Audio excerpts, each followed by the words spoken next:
আপনি ভাবছেন জমিনটা আপনার পক্ষে? এত জুলুম করলে পক্ষে হয় কি করে?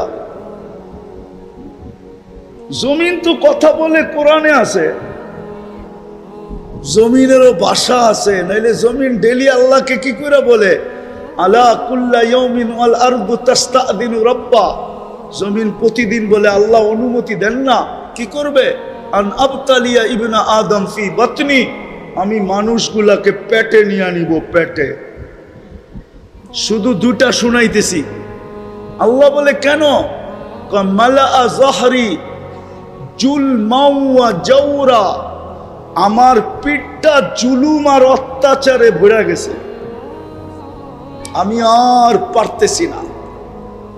কি পিঠটা জুলুম অত্যাচারে ভরে নাই? না ভরে নাই? কি ভরে নাই?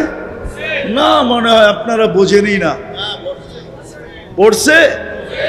স্বীকার করেন না স্বীকার করেন না? হ্যাঁ,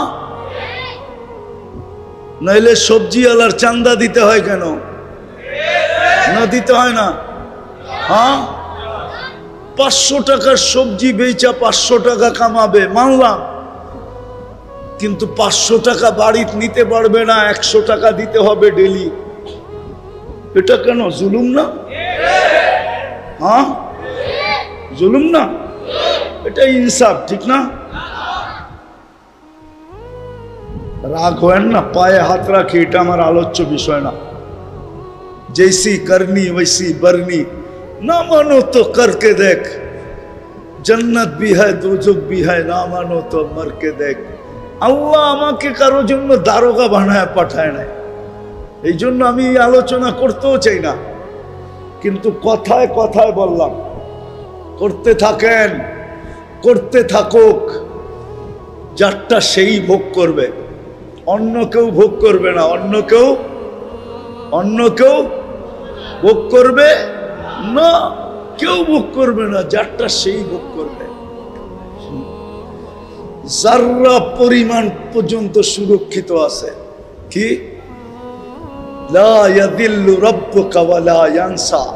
কোরআন এটাই বলে, তোমার খোদার ওইখানে যাররা পরিমাণ, বালুর কণা পরিমাণও হারায়া যাবে না, সব সুরক্ষিত রাখা আছে।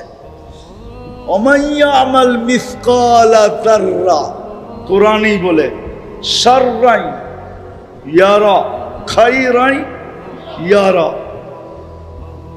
আমি যেটা বুঝাইতেছিলাম, দিন আমার জন্য কেন? দুই কারণে দিন আমার জন্য, ভালো মতে বোঝেন। এই জন্যই আমার পিছনে বাজেট ব্যয় হইতেছে, এই জন্যই আমাকে 24 ঘন্টা সুরক্ষা দিতেছে, এই জন্যই আমাকে 24 ঘন্টা রক্ষণাবেক্ষণ করতেছে, এই জন্যই আমাকে 24 ঘন্টা লালন পালন করতেছে। কে করতেছে? 24 ঘন্টা লালন পালন। দুই কারণে শর্টে বলতেছি। মৃত্যুর পরে আমাকে ওজন মাপবে দিনের পাল্লা দিয়া, দিনের স্কেল দিয়া, দিনের ফিতা দিয়া, দিনের মিটার দিয়া, দিনের মিটার দিয়ে আমাকে মাপবে। যেইখানে দিনের মিটারে যে ওকে হবে, ফাজাসাউহুল জান্নাহ, চলো জান্নাতে। আর দিনের মিটারে যদি ওকে না হইলো, ফাজাসাউহুন নার, চলো জাহান্নামে। তা আমাদেরকে মাপবে দিনের মিটার দিয়া, মাইপা। মনে রাখেন, আজকে যদিও বিবেক আমাদেরকে ধোঁকা দিতেছে, বুদ্ধি আমাদেরকে ধোঁকা দিতেছে, বিদ্যা আমাদেরকে ধোঁকা দিতেছে, সমাজ আমাদেরকে ধোঁকা দিতেছে, পুরা দুনিয়া আমাদেরকে ধোঁকা দিতেছে, আমাদের মনটা পর্যন্ত আমাদেরকে ধোঁকা দিতেছে, শয়তান তো আমাদেরকে ধোঁকা দিতেই আছে। কিন্তু গাইথা রাখেন দিলে, কাল মৃত্যুর পরে আপনাকে আমাকে মাপবে দিনের মিটার দিয়া, দিনের ফিতা দিয়া, কসম খোদা। এই প্রথম কারণ। দ্বিতীয় কারণ হলো, যতদিন এইখানে থাকবো, যদি সুখে থাকতে চাই, শান্তিতে থাকতে চাই, মিল মহব্বতে থাকতে চাই, জোর মিলে থাকতে চাই, স্নেহ মায়া মমতা ভালোবাসা প্রেম প্রীতি সহযোগিতা সহমর্মিতা যা মানুষ এই দুনিয়ায় চায়। একটা হলো মানুষ মঙ্গলজনক সব চায়, অমঙ্গল কেউ চায় না, যেটা মানুষের স্বভাবগত। ওটাও যদি ছোট জীবনটা পাইতে চাই তাইলে ওটাও দিন দ্বারা মিলবে, দিন ছাড়া মিলবে না। হাদিসই আমাদের সামনে প্রমাণ হিসাবে রাখা হবে। আবার এটাও বলা হবে তোমার হাতে পায়ে কি ধরে নাই, নাইলে কোরআনে এই কথা আসতো না। আলাম ইয়াতিকুম নাদির, নবীদেরকে আল্লাহ কখনো পাঠাইতেন না। এত বড় মানের ব্যক্তিত্ব, আর নবীদের ইমাম সর্দার, নবীদেরও নবী, রসুলদেরও রসুল। আওয়াজ না, আওয়াজ না,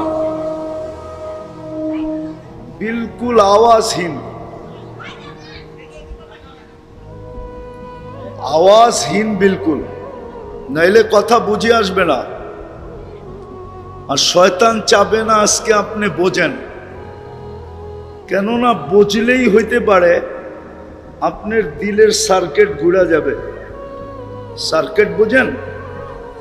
এই পাংখার ভিতরে সার্কিট আছে, এটা যদি উল্টায় দেন না তো গতি কিন্তু কমবে না, বিদ্যুৎ সার্কুলেশন কমবে না, এর গতিও কমবে না, কিন্তু বাতাসটা সামনে যাবে না, পিছে যাবে। সামনের মানুষগুলো শুধু হা করে তাকায় থাকবে যে পাংখা ঘোরে তো ঠিকই, বাতাস তো নাই। এই যে উপরে ঘুরতেছে, এটার ভিতরে ইলেকট্রিশিয়ান নিয়ে আসেন, ও আমার কথাটা সত্য বলবে। যেটার ভিতরে সার্কিট লাগানো আছে, সার্কিটের কারণে বাতাসটা নিচে আসে, এটা ঘুরায় দেন, দেখবেন গতি ঠিকই থাকবে,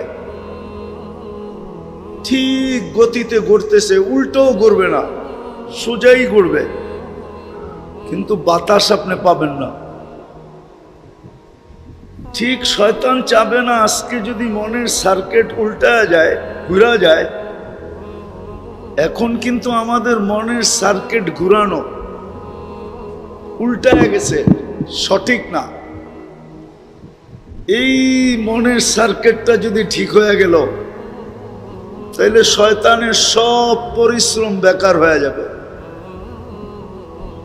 যুবক যদি আজকে বুঝা ফেললো তাহলে শয়তানের সব পরিশ্রম জলে চলে যাবে, জলে, ও সব পরিশ্রম জলে জলাঞ্জলি যাবে, বেকার চলে যাবে। এই জন্য ও চাবে না আপনারা মনোযোগ দিয়ে শোনেন। কথা কিন্তু লম্বা হবে না, ওই দিকেই দেন, কথা কিন্তু লম্বা হবে না, 60টার উপরে 1 মিনিটও যাবে না।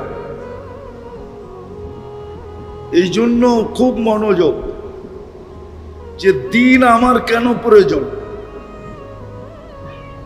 আল্লাহ দিন কেন আমার জন্য নির্বাচিত করলেন। সৃষ্টির ভিতরে তো আমি একা না, সৃষ্টির ভিতরে যদি আমি একাই হইতাম তাহলে আমার জন্য নির্বাচিত হতো।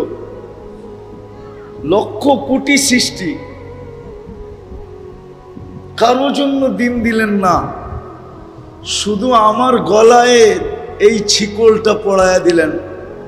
আমি ছিকলই বললাম খুব মনোযোগ দিয়া, নাইলে আমি পরে যেটা বুঝাইতে চাইতেছি ওইটা বুঝে আসবে না।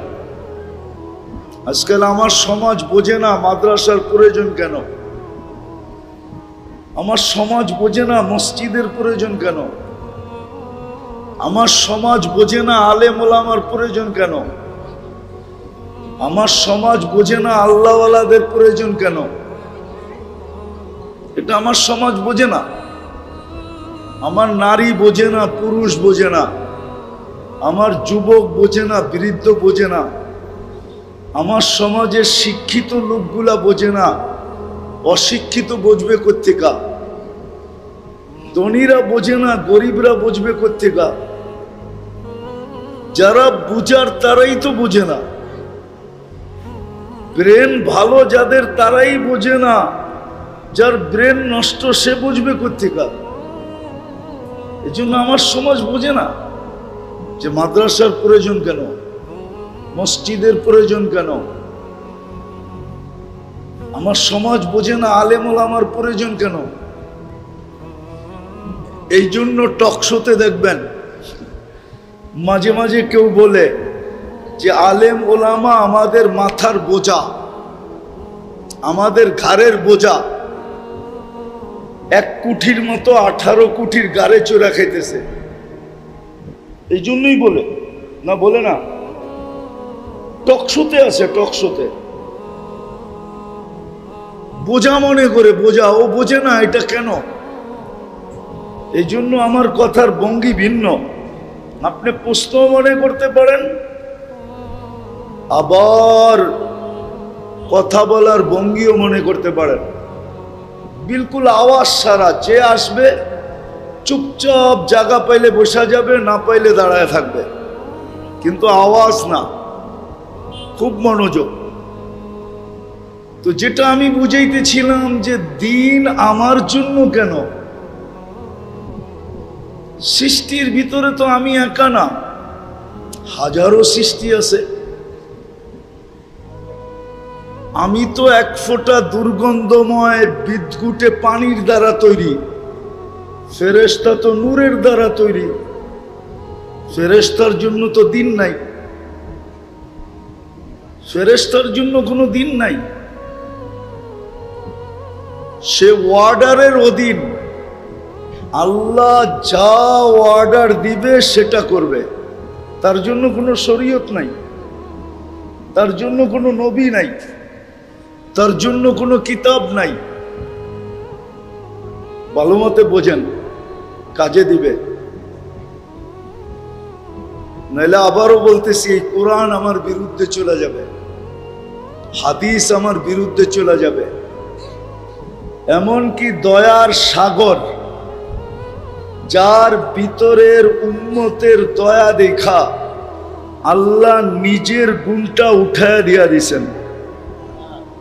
আল্লাহ রউফ, আল্লাহ রহিম। কিন্তু মুহাম্মদুর রাসূলুল্লাহর ভিতরের ব্যথা দেখা আল্লাহ ওনাকেও বলছে রউফুর রহিম। আপনিও রউফ, আপনিও রহিম। উনিও আপনার বিরুদ্ধে চলে যাবে, আমার বিরুদ্ধে চলে যাবে। আওয়াজ না, আওয়াজ না মরনা, আওয়াজ না, আওয়াজ ছাড়া। তো যেটা বলতেছিলাম, কেন প্রথমেই বলছি শয়তান চাবে না। আপনি মনোযোগ দিয়ে শুনেন, কসম খোদার। এই জন্য সে বহুত ভাবে আসবে। এই দিকের যারা আছে এরা উঠে ওই দিকে চলে যাও, তোমরা আরো চাপো, দেওয়ালের দিকে চাপো, ওই জায়গাটা ফিল আপ করো। এটাও শয়তানি করতেছে। যেটা আগে ফিল আপ করা দরকার ওটা আগে করে না, বরং যেটা সবার শেষে ফিল আপ হওয়া দরকার ওটা আগে ফিল আপ হয়। চলে যান ওইদিকে, কেননা কথা কিন্তু উপর থেকে আসে, এইখান থেকে আসে না। চলে যান, আরো ভিতরে চলে যান। এই জায়গাটাকে ফাঁকা করে দেন, এই কোণাটাকে না। মাহফিলওয়ালাদের আগেই উচিত এগুলা করা। কথা এলোমেলো হয়ে গেল। এই জন্যই আমাদের ওয়াজ মাহফিলের রং হয় না, শুধু মাহফিল হয়, শুধু মাহফিল হয়, আর কোনো রং হয় না। ওয়াজ দিয়া যেই পরিবর্তন হওয়ার দরকার, কেননা আমি দুনিয়া ঘুরা বলতেছি, বাংলাদেশের মতো ওয়াজ মাহফিল দুনিয়ার কোথাও হয় না। কিন্তু যতটুক পরিবর্তন হওয়া দরকার অতটুক হয় না। কেননা ওয়াজ তো ওয়াজ হয় না, শুধু কানের মজা হয়, কানের মজা। কি কানের মজা? ওই যে হইতে পারে না ওয়াজ আলাদের কারণে। এদের ভলান্টিয়াররা ওয়াজ শুনে না, ওয়াজ কমিটি কখনো ওয়াজ শুনে না। শয়তান এদের কাদের উপরে চাপে, আর পুরোটা সময় শুধু প্রোগ্রামটাকে এলোমেলো করে। রাগ হয় না আপনারা? হ্যাঁ, এটা শুধু আপনাদের দোষ না, প্রত্যেক জায়গার দোষ। বললে তো আবার লাউড স্পিকার মিডিয়ার মাধ্যমে কথা চলে যাবে। সব জায়গার দোষ এরকম। দেখবেন মসজিদেও দেখবেন কমিটি ওয়াজ শোনে না।